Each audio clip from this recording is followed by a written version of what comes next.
Hello friends, आज मैं आपको 2002 की द ड्रीमर्स ये मूवी एक्सप्लेन करने वाला हूँ। इस मूवी में एक अमेरिकन स्टूडेंट पेरिस जाता है और वहाँ पर अजीब से ट्विन से मिलता है। ये उसके फ्रेंड्स बन जाते हैं, पर इन ब्रदर और सिस्टर का रिलेशनशिप बहुत ही अजीब है। इसके बाद क्या होता है ये हम एक्सप्लेनेशन में जानेंगे। कुछ मूवीज होती है जिसमें बाहर जो चल रहा है वही चीजें कैरेक्टर्स के अंदर भी कॉन्फ्लिक्ट करती है, उसी तरह की सी ये मूवी है। एक्सटर्नल चीजें इनके अंदर की इमोशनल और माइंडसेट को रिप्रेजेंट करती है। जैसे मूवी प्रोग्रेस होगी और एंडिंग होगी तो ये सब चीजें मैं आपको समझाऊंगा।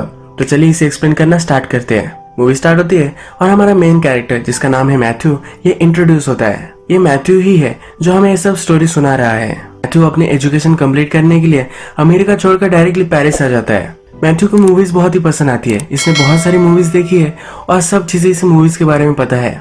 इसे उसके मूवी के इंटरेस्ट की वजह से ही वो इजाबेल और थियो ये दोनों ट्विन से मिलता है। मूवी की स्क्रीनिंग करने के लिए कोई भी रिस्ट्रिक्शन नहीं चाहिए, इसलिए सब लोग बाहर बैठकर प्रदर्शन कर रहे होते हैं। इसी जगह पर मैथ्यू भी आ जाता है। गेट के पास इजाबेला होती है। मैथ्यू जब वहां पहुंचता है तो उससे वो बात करने लग जाती है। उसे कहती है कि मैं आसपास तुम्हें हमेशा देखती रहती हूँ, पर हमेशा तुम अकेले ही होते हो। मैथ्यू भी उसे कहता है कि वो अमेरिका से आया है, इसी वजह से उसके कोई फ्रेंड्स नहीं है। इजाबेला अपने ब्रदर थियो से भी मैथ्यू को मिलाती है। इसके बारे फिल्म्स के बारे में बात करते हैं और इनमें अच्छी बॉन्डिंग होती है। थोड़ी देर में वहां पुलिस पहुंच जाते हैं। ये सब वहां से भाग जाते हैं।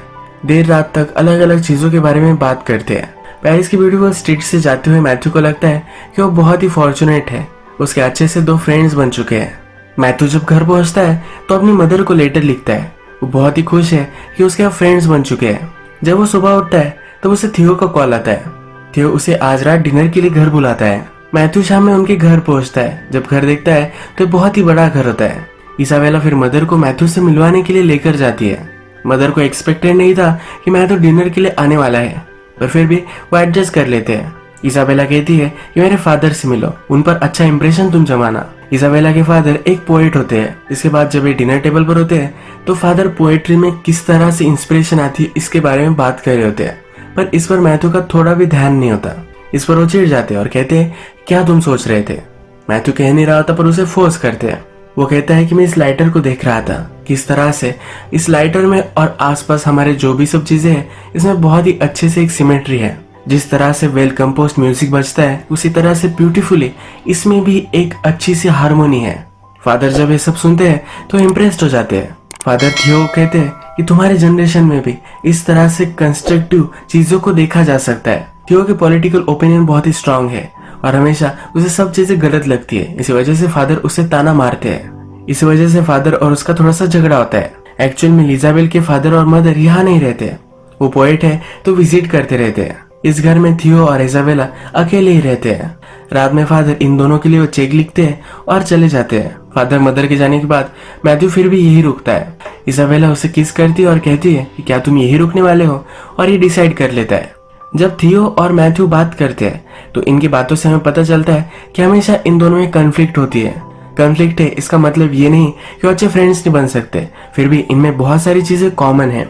आज रात मैथ्यू यही रुकता है। रात में जब ये टॉयलेट में जाता है तो थियो के रूम में झांक कर देखता है। वहां पर थियो और इजाबेला ये दोनों न्यूड होकर सोए हुए होते हैं। थियो को बहुत ही अजीब लगता है और सोने के लिए चला जाता है। सुबह मैथ्यू को इजाबेला अपने हाथों से मैथ्यू के आईलिड्स गीले कर कर उठाती है। मैथ्यू कहता है इस तरह से कौन उठाता है।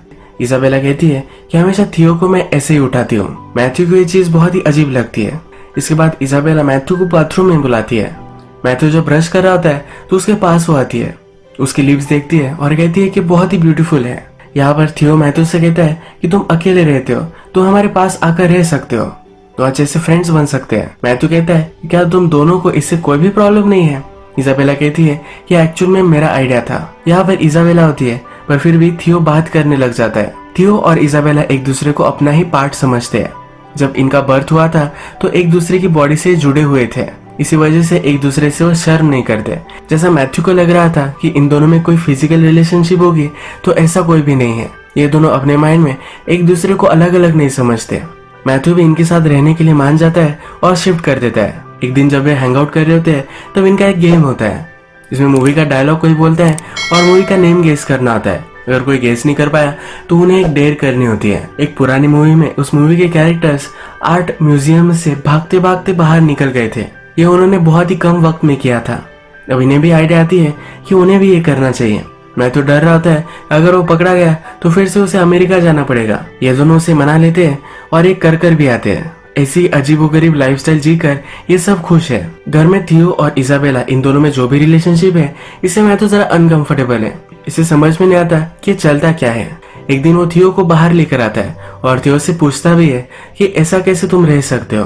थियो उसे सब कुछ समझाता है कि किस तरह से वो जुड़े हुए थे और अपने माइंड के लेवल में वो एक दूसरे को कभी भी अलग अलग नहीं समझते। एक दिन फिर से ये सब हैंग आउट कर रहे हैं और गेम खेलते हैं। इस बार थियो एक मूवी का सीन कर दिखाता है। मैथ्यू और इजाबेला इसे पहचान नहीं पाते। थियो इन दोनों को डेर देता है कि उसके सामने इन दोनों को इंटीमेट होना है। मैथ्यू ये सुनकर डर जाता है। वो कहता है कि प्लीज मुझे इस सब में इन्वॉल्व मत करो। मैथ्यू के सामने इजाबेला अपने कपड़े उतारती है। मैथ्यू ये सब करना नहीं चाहता तो जल्दी से वहां से भागता है, पर थियो उसे रोक लेता है। मैथ्यू और इजाबेला इंटीमेट होते हैं और ये इजाबेला का फर्स्ट टाइम था। ये सब थियो देख रहा है। इसके बाद मैथ्यू और इजाबेला अपनी रिलेशनशिप कंटिन्यू करते हैं। एक दिन जब ये दोनों बेड पर होते हैं तो मैथ्यू इजाबेला से कहता है कि तुम और थियो इस तरह से क्यों हो। इजाबेला कहती है कि बचपन से हम दोनों एक दूसरे से प्यार करते हैं। मैथ्यू कहता है कि ये सब चीजें अगर तुम्हारे फादर को पता चल गई तो तुम क्या करोगी। इजाबेला कहती है कि मैं अपनी जान दे दूंगी। एक दिन थियो और मैथ्यू एक दूसरे से बात करते हैं तो मैथ्यू कहता है कि तुम दोनों एक दूसरे से बहुत ही करीब हो, पर फिर भी तुम दोनों ने मुझे अपना हिस्सा बना लिया है। थियो मैथ्यू को कहता है कि तुम मुझे पसंद हो, पर कभी भी ये मत बोलना कि तुम हमारा पार्ट हो। तुम हमारे फ्रेंड हो, पर फिर भी हमेशा से हम दोनों ही थे और हम ही रहेंगे। ये मैथ्यू के लिए अजीब है, पर फिर भी उसे जाने देता है। थियो और इजाबेला बहुत ही कॉस्टली लाइफस्टाइल जीते हैं, बहुत ही कॉस्टली वाइन पीते हैं, अलग अलग चीजें करते हैं। इस वजह से उन्हें बहुत सारे पैसे लगते हैं। उनके फादर उनके लिए जो पैसे छोड़कर जाते हैं वो अब खत्म हो चुके हैं। उनके पास घर में कुछ वो खा सके इसके भी सही से पैसे नहीं है। ये तीनों अब थोड़ा थोड़ा काम करते हैं और घर चलाते हैं। मैथ्यू और इजाबेला में जो रिलेशनशिप अब हो रही है, इसे देखकर थियो अब जरा जेलस है। एक दिन जब वो अपने कॉलेज में होता है तो वह एक लड़की उसे बात करने लग जाती है। ये दोनों अब डेट पर जाने वाले हैं। एक दिन ये सब बाथरूम में है और सब मिलकर नहा रहे हैं। थियो और मैथ्यू बात करते हैं। अमेरिकन सोल्जर वियतनाम में वॉर कर रहे हैं। ये थियो को सही नहीं लगता। थियो सब अमेरिकन को इसके लिए ब्लेम करता है। मैथ्यू कहता है कि इस तरह से नहीं है, हमें फोर्स किया जाता है। प्रेसिडेंट ने ऑर्डर दिया और कोई यंगस्टर अगर वॉर के लिए नहीं जा रहा तो उसे जेल में डाल सकते हैं। इसलिए मैथ्यू वहां से भागकर पेरिस में एजुकेशन ले रहा होता है। ये हमारा टाइम पीरियड जो चल रहा है ये 1960s का है। मैथ्यू कहता है कि मैं वायलेंस पर बिलीव नहीं करता, अगर रिवॉल्ट करना ही है तो शांति से करना चाहिए। इस पर भी ये दोनों डिसएग्री करते हैं। इजाबेला इनकी बात रोक लेती है। इजाबेला मैथ्यू से कहती है क्या तुम हम दोनों से प्यार करते हो, इसका कोई प्रूफ दे सकते हो। मैथ्यू कहता है कि कैसे मुझे प्रूफ देना है। इजाबेला उठती है और रेजर आती है।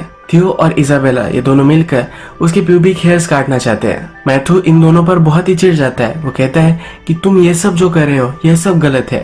तुम हमेशा बच्चों की तरह ही सब कुछ चीजें करते हो, तुम्हें कभी ना कभी तो ग्रो होना ही पड़ेगा। वो अब इजाबेला को चिढ़कर कहता है कि तुम्हें तो कोई भी चीजें पता नहीं है, तुम्हारा कभी भी बॉयफ्रेंड नहीं था तो इसी वजह से तुम कभी डेट पर नहीं गई हो। थियो तुम्हें जो भी सब कहता है यही तुम करती हो। मैथ्यू फिर इजाबेला को प्रॉपर डेट पर लेकर जाता है। जब वे दोनों घर पर आते हैं तो थियो एक लड़की के साथ होता है। थियो और वो लड़की इंटीमेट होते हैं तो इसके आवाज इजाबेला को आते हैं। ये आवाज सुनकर वो डिस्टर्ब हो जाती है, जेलस महसूस करती है और बहुत रोती है। एक बार फिर से थियो और मैथ्यू वाइन पी रहे होते हैं। पेरिस में रिवॉल्यूशन चल रही है, इसके बारे में थियो बात करता है। मैथ्यू उस पर उसे कहता है कि तुम जो सब कहते हो इस पर मैं बिलीव नहीं करता। तुम सब बातें करते हो पर एक्चुअल में स्ट्रीट में तुम नहीं जाते। तो बातें करने से कुछ भी नहीं होता। तुम्हें अगर सच में ये सब लगता है तुम्हें स्ट्रीट पर जाना चाहिए। थोड़ी देर में इजाबेला वहां आती है और इन दोनों को हॉल में लेकर जाती है। जब इजाबेला और थियो छोटे थे तो एक टेंट बनाते थे, उसके अंदर ही सोते थे। ये इन दोनों को वहां लेकर जाती है और ये तीनों अब सो जाते हैं। सुबह हम देखते हैं कि मदर फादर आते हैं। ये इन तीनों को इस टेंट में देखते हैं। यहाँ क्या चल रहा होगा इसे अज्यूम कर लेते हैं। फादर को बहुत ही बुरा लगता है। ये किसी को भी नहीं उठाते और चेक लिखकर वहां से चले जाते हैं। दिन में बहुत ही लेट इजाबेला उठती है। ये चेक वो देखती है तब उसे समझ में आता है कि उसके मदर फादर यहाँ आ चुके हैं। अपने पेरेंट्स को वो फिर से फेस नहीं कर पाएगी। इसे बहुत ही गिल्टी महसूस होता है। एक वो पाइप लेती है और पूरे घर को गैस करेगी और इसी गैस में मर जाएगी ये वो डिसाइड करती है। ये वो करना स्टार्ट भी करती है पर नीचे स्ट्रीट पर रिवॉल्यूशन चल रही है। इसका एक पत्थर आता है और खिड़की को तोड़ देता है। मैथ्यू और थियो भी अब उठ जाते हैं। नीचे जो सब लोग हैं इनमें वो ज्वाइन हो जाते हैं। आगे पुलिस खड़े हुए हैं और इन सब लोगों को रोक रहे हैं। थियो डिसाइड करता है कि अगर उसे इस क्राउड को ब्रेक करना होगा तो वायलेंस ही वो चूज करेगा। वो आगे जाता है और पत्थर मारने लग जाता है। मैथ्यू उसे रोकने की कोशिश करता है, वो रोक नहीं पाता। थियो के साथ इजाबेला भी आगे बढ़ती है। मैथ्यू इस समय पार्ट नहीं ले सकता तो वहां से भाग जाता है। पुलिस फिर चार्ज करते हैं और सब लोग भागने लग जाते हैं। यही ये मूवी एंड हो जाती है। अब एंडिंग क्या हुई इसके बारे में हम बात करते हैं। जो रिवॉल्यूशन इस मूवी में दिखाई गई है ये सिर्फ कैरेक्टर्स के बीच में जो कॉन्फ्लिक्ट है ये दिखा रही है। थियो और इजाबेला ट्विन ब्रदर और सिस्टर्स है। जब इनका जन्म हुआ था तो एक दूसरे से जुड़े हुए थे। हमेशा इनमें एक बड़ी अटैचमेंट थी, कभी भी एक दूसरे को अलग नहीं मानते थे। इजाबेला को कभी ना कभी डेट करना था तो इसीलिए वो मैथ्यू को डेट कर रही थी। तो इस चीज से जरा जेलस होने लग गया क्योंकि अपना ही एक पार्ट किसी और के साथ है तो उसे गलत लगा। यही चीज इजाबेला ने भी महसूस की। इजाबेला को कभी कभी लगता था कि थियो से वो इतना प्यार करती है, ये सब गलत है, पर इसके मन में एक कॉन्फ्लिक्ट थी। इसके पेरेंट्स को अगर पता चल गया तो वो सुसाइड कर लेगी, यह हमेशा उसके मन में था। मूवी के लास्ट में उसके पेरेंट को पता चल गया और वो सुसाइड कर रही थी, पर नीचे रिवॉल्यूशन चल रही थी। उसका पत्थर ऊपर आ गया और इनकी जान उन्होंने बचा ली। ये जो रिवॉल्यूशन है ये उनकी माइंड की स्टेट है। थियो और इजाबेला एक साथ रहे ये कभी भी सोसाइटी एक्सेप्ट नहीं करेगी। मैथ्यू हमेशा यही चीज उन्हें याद करा कर देता था। लास्ट में थियो और इजाबेला रिवॉल्ट कर उठते हैं। मूवी में पुलिस के खिलाफ ये रिवॉल्ट हम देखते हैं, पर एक्चुअल में सोसाइटी के खिलाफ ये रिवॉल्ट है। मैथ्यू इन सब में पार्ट नहीं ले सकता तो इनकी लाइफ से वो एग्जिट हो जाता है। इसी तरह से मूवी एंड हो जाती है। मैं फिर से एक बार क्लियर करना चाहता हूँ कि थियो और इजाबेला इन दोनों में कोई भी इंसेस्ट की रिलेशनशिप नहीं थी। ये दोनों एक दूसरे को एक मानते थे, इसी वजह से एक दूसरे के साथ रहना चाहते थे। यही आज का वीडियो हम खत्म करते हैं। अगर आपको वीडियो अच्छा लगा तो प्लीज इस वीडियो को लाइक कर दीजिएगा। मैं बहुत सारी मूवीज लेकर आता रहता हूँ तो प्लीज चैनल को सब्सक्राइब कर दीजिए और बेल नोटिफिकेशन आइकन दबाने में मत भूलिए। हम फिर से मिलेंगे और एक अमेजिंग मूवी के साथ। तब तक के लिए थैंक यू और आप अपने आप का ख्याल रखिए।